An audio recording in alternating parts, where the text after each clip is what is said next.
High বন্ধুরা, আশা করি তোমরা সকলে ভালো আছো।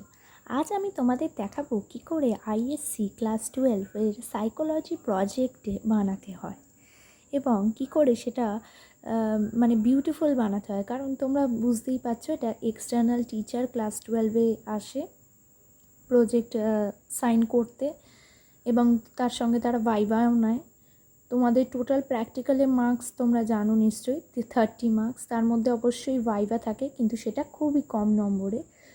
বেশিরভাগটাই এটার প্র্যাকটিক্যালেই ফাইল তৈরিতেই তোমাদের মার্কস থাকে। সুতরাং তোমরা যদি ফাইলটা একবার ভালো করে তৈরি করতে পারো তাহলে তোমাদের ফুল মার্কস পাওয়া থেকে কেউই আটকাতে পারবে না।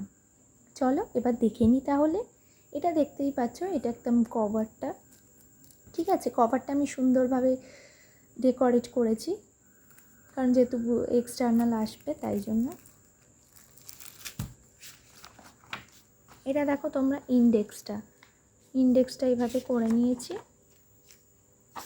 তারপর এটা যেহেতু স্ট্যাটিস্টিক্স টপিকটা, তাই এরকম একটা কভার পেজ আমি দিয়ে নিয়েছি।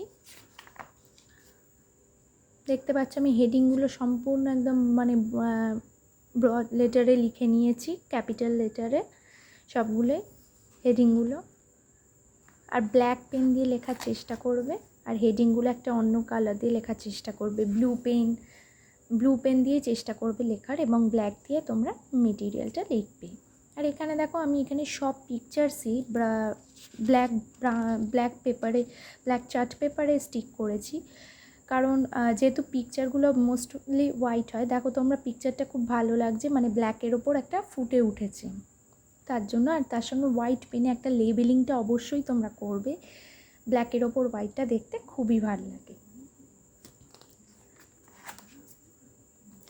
দেখতে পাচ্ছ তোমরা সবাই, আশা করি।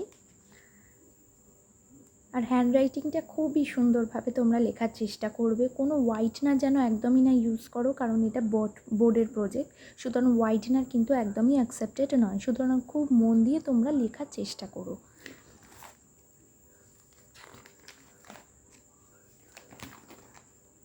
তোমাদের প্রজেক্ট কিন্তু দুটো টপিকের ওপর করতে হয়। আমি দুটো বানিয়ে এখানে রেখেছি, যেমন স্ট্যাটিস্টিক্স এবং স্ট্রেসের ওপর। তোমাদের স্কুল থেকে কিন্তু অন্য কোনো টপিকেরও দিতে পারে, সুতরাং অন্য যদি কোনো টপিক দেয় আমাকে জানিও, তোমাদের যদি কোনো হেল্প লাগে। তোমরা চাইলে আমি মেটেরিয়ালটাও বানিয়ে পুরো রেডি করে পিডিএফ ফরম্যাটে দিয়ে দিতে পারি এবং পিকচার সমেতও দিয়ে দিতে পারি, তোমরা যদি আমাকে বলো।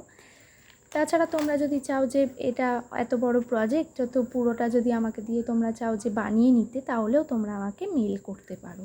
আমি পুরো ফাইল রেডি করে তোমাদের হাতে দিয়ে দেব, সমস্ত লিখে পিকচার এঁটে। দেখতে পাচ্ছ আমি কেমনভাবে করেছি এখানে।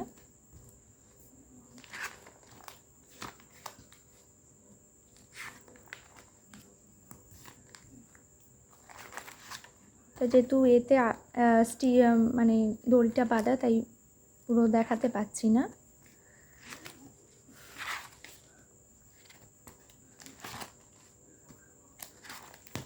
দেখো সবটা তো এখানে দেখানো সম্ভব নয়, এটা ভিডিওটা তাহলে অনেক বড় হয়ে যাবে। আমি জাস্ট তোমাদের একটা স্যাম্পল হিসেবে দেখাচ্ছি।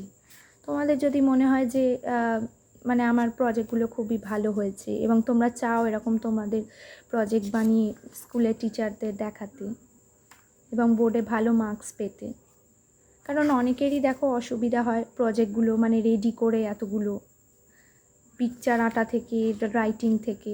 তো তোমরা কিন্তু চাইলে আমাকে দিয়ে করাতে পারো, আমি সামান্য চার্জে তোমাদের বানিয়ে দেওয়ার চেষ্টা করব এইরকম প্রজেক্ট। এগুলো দেখো চার্ট করে বানিয়ে এরকম করতে হয়। তারপর নিউমেরিক্যালস আছে, এর মধ্যে গ্রাফগুলো আঁকতে হয়, এখানে অনেক কিছুই ব্যাপার আছে।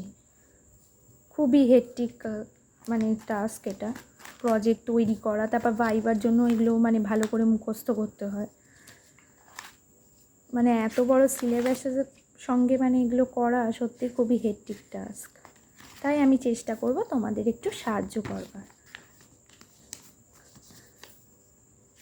আর দেখো যেহেতু এটার বানাতে খুবই টাইম লাগে, সুতরাং বুঝতেই পারছো এতটা টাইম আমাকে দিতে হবে, পরিশ্রম করতে হবে। তাই সামান্য চার্জ তো বলো তো নিতেই হবে না, তাই নিচ্ছি। আশা করি তোমাদের ভালো লেগেছে। ঠিক আছে, তাহলে আজকে আসি।